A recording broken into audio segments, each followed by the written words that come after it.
अब जो हम लोग मल्टीप्लिकेशन ऑफ इंटीजर्स का क्वेश्चन देख रहे हैं, अब ये क्वेश्चन टाइप्स 3 है, ठीक है। तो इसमें क्या फिल इन द ब्लैंक्स है।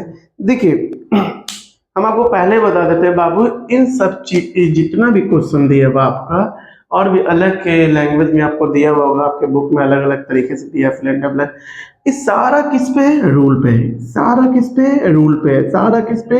रूल पे है, ठीक है। रूल हम आपको एक एक क्वेश्चन को देखिए डिफाइन करके बताएंगे कि देखिए रूल्स पे है कि नहीं है एकदम। आप क्या करते हैं बुक खोलते हैं, मिलाते हैं, इसका क्या होगा, इसका क्या होगा, इसका क्या होगा। ज्यादातर हर बच्चे के लिए नहीं बोला जा रहा, हम वैसे बच्चे के लिए बता रहे हैं अगर जिनका मैथ कमजोर है सेवंथ में, जिनका मैथ कमजोर है सेवंथ के लिए, तो 8 क्लास 9 क्लास 10 क्लास से पूछे गए। तो साइन इंटीजर्स एक ऐसा चैप्टर जो हर क्लास में आपको यूज ही है। तो आप जब देखिएगा उसमें, आप देखिए एक एक क्वेश्चन हम जब पढ़ेंगे आपको लगेगा कि हाँ रूल्स अगर जिसको पता रहेगा वो इसको 1 सेकंड पढ़ने, 2 सेकंड, 3 सेकंड, 4 सेकंड, 10 सेकंड आपको लगे, 15 सेकंड लगे, इसमें बन जाएगा। इससे ज्यादा टाइम नहीं है अगर आपको अगर रूल्स याद है तो। मेरे टाइम में नहीं लगेगा, मेरे तो आपको एक्सप्लेन करना है इसीलिए बता रहे हैं। देखिए fill in the blanks, the product of two integer having the same sign is always. अब देखिए सेम साइन यूज है। अब दो साइन को जो सेम साइन है उसको अगर मल्टीप्लाई करेंगे उसको क्या करेंगे? +1 होगा। एंड माइनस इंटू माइनस, अगर साइन क्या हो जाएगा? +1। इसका रूल्स भी लिखा है, रूल्स ए में देखिएगा मल्टीप्लिकेशन ऑफ इंटीजर्स में दिखाया गया कि 2 सेम साइन रहता है उसको अगर हम लोग मल्टीप्लाई करते हैं तो प्लस होता है। क्या होता है? प्लस होता है, यानी पॉजिटिव होता है। क्या होता है? पॉजिटिव होता है। अभी आप देखिएगा, ठीक है, एकदम सिंपल सा, the product of two integers. आपको ज्यादा दिक्कत इंटीजर्स लिए 3 इंटू पॉजिटिव में 4, integer having the same sign is always, yes of course sir, ये दोनों प्लस है, दोनों प्लस में ये 12 हो जाएगा। ये भी प्लस था, ये भी प्लस था, ये भी प्लस है। अगर ये -3 है इंटू -5 है, देखिए दोनों साइन इक्वल है, दोनों साइन इक्वल, दोनों साइन सेम है। माइनस इंटू माइनस क्या होता है? प्लस होता है। 5 3 जा 15। तो इसमें पूछ रहा है ना बाबू मेरा, the product of two integers having the same sign is always, the product of integer having the same sign is always, of course sir, एकदम। अगर मेरा ही चीज है, अगर सेम साइन को हम मल्टीप्लाई को ऑलवेज क्या आएगा? पॉजिटिव। ऑलवेज क्या आएगा? पॉजिटिव आएगा। ऑलवेज क्या आएगा? पॉजिटिव आएगा, यानी प्लस आएगा। बोले इसमें कंफ्यूजन है, तो बोले आपको रूल्स पढ़ना है, रूल्स, और रूल्स के बेसिस पे ही मैथ बनता चला जाएगा एकदम। भाई आप सीढ़ी चढ़ते हैं तो आपको बताया गया ना, एक एक सीढ़ी चढ़िए, एक एक सीढ़ी चढ़िए, रूल्स बताया गया एकदम। तो उसी तरीके से रूल्स है। अब देखिए second question, the product of two integers having opposite sign is always.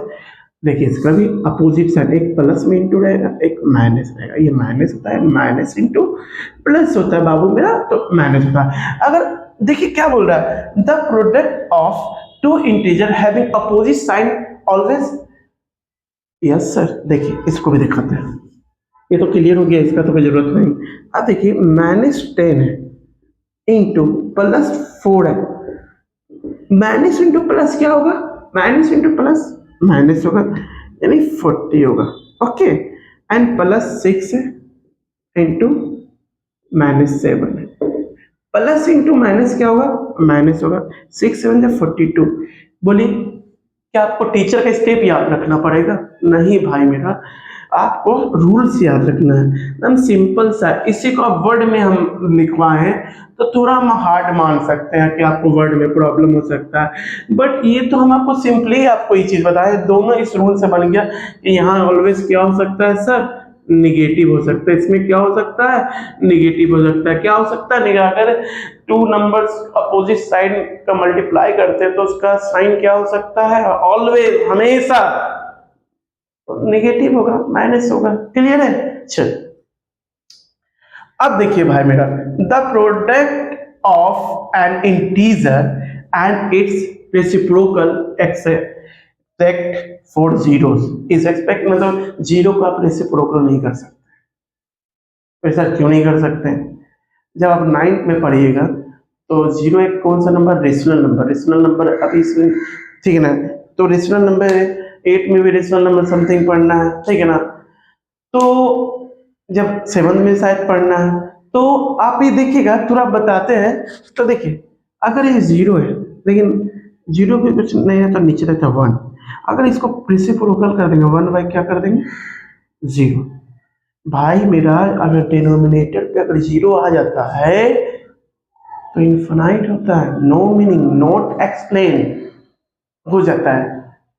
समझ में आया? डिनोमिनेटर पे कभी जीरो रहेगा नहीं, उसका इक्वल टू इनफाइनाइट हो जाएगा, कभी भी याद रखिएगा। इसीलिए एक्सेप्शन में फॉर जीरो को हटा दिए। अब आपको पता है कि इसका मतलब क्या? आपको रूल पता है, the product of an integer and its reciprocal respect for zero. क्यों लिखा कि जीरो का रेसिप्रोकल नहीं होता है? क्लियर है? क्यों? तो इसका 1 होता है। क्या होता है? 1 होता है। सर मेरे एक बार आप फिर बता दीजिए। देखिए फिर बता दीजिए। देखिए हम बाबू डस्टर से नहीं मिटाते, हाथ से आदत है ज्यादातर। चलिए अब देखिए ये 5, इसका रेसिप्रोकल क्या होगा? 1/5। ये तो ज्यादा क्लियर है, 1 आया ना। -6 है, इसका रेसिप्रोकल क्या होगा? -1/6। 6 से कर गया, माइनस माइनस प्लस 1 आया। इसको कहते हैं मल्टीप्लिकेटिव आइडेंटिटी। अब पढ़े होंगे मल्टीप्लिकेटिव आइडेंटिटी।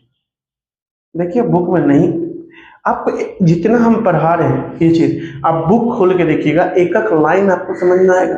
एक एक लाइन, वो किसी भी बोर्ड से हो, काउंसलिंग ऑफ इंडिया का ही नहीं हो, अगर इंटीजर चैप्टर पढ़े तो आपको समझ में आए एकदम क्लियर। चलिए अभी क्या है? Any integer when multiply by zero gives. Sir ये तो बार बार आप बता चुके, तो दिमाग में घुस गया होगा। Any number multiple by zero is zero. देखिए किसी भी नंबर्स को मल्टीप्लाई करेंगे जीरो से, वो क्या हो जाएगा? Zero. Clear? Multiplication of integers is commutative associative property. And sir over addition क्या आपको पता होना चाहिए, क्या लिखाता है? ये लिखाता है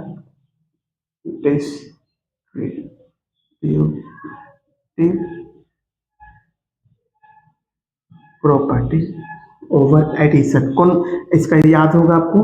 ए into B plus C plus sorry is equal to A into B plus A into C. कोई दिक्कत है? कोई प्रॉब्लम है? कोई प्रॉब्लम नहीं, क्लियर है ना? देखिए हम कहाँ से बताएं ये बताइए आप। जो रूल्स दिया हुआ है हम वहीं से बताएं ना। इस सारा क्वेश्चन आपको रूल्स से बना हुआ, सारा क्वेश्चन रूल्स से बना हुआ। आप टीचर का स्टेप क्यों याद करना है? हम इसीलिए बार बार बोलते हैं कि हम देखें बाबू, इसीलिए बता रहे हैं। ठीक है, चलिए नेक्स्ट क्वेश्चन टेस्ट 4 में हम लोग मिलेंगे। टेस्ट 4 में देखेंगे किस तरह का क्वेश्चन है, किस तरह का क्या है। ऐसे हम लोग कम से कम 15, 16, 17, 18 जहाँ तक क्वेश्चन का लगेगा कि यहाँ तक बताने के बाद हर के बुक का क्लियर हो जाना है। देखिए लैंग्वेज जो क्वेश्चन होता है, लैंग्वेज बेस्ड क्वेश्चन होता है, वो आपको सिर्फ लैंग्वेज पे पकड़ होना चाहिए। रूल्स यही रहता है, जब हम लैंग्वेज बेस्ड का एक अलग से बताएंगे, जो मतलब कि ये चीज़ है होता ना एक एक्सप्रेस, सिर्फ इसमें इस तरीके पूरा टोटली आपको लंबा लंबा लैंग्वेज जो रहता है वो लास्ट में जब जो होगा तो आपको लगेगा कि मतलब आपको लैंग्वेज पे पकड़ होना चाहिए बस। क्लियर है? अभी तो लैंग्वेज बेस्ड भी क्वेश्चन बताएं, नो डाउट। तो ये क्लियर है आपका? ये जितना भी हम क्वेश्चन एक्सप्लेन किए वो कहाँ से किए? वो आपके बुक में जो रूल्स दिया हुआ है उससे किए। जब टीचर्स आपके बुक में जो रूल्स दिया हुआ उसके बेसिस पर आपको बता सकता, क्यों ना आप भी उस बुक को पढ़ के बेहतर कर सकते अपना मैथ, है ना? चलिए clear, thank you. Next question देखते हैं।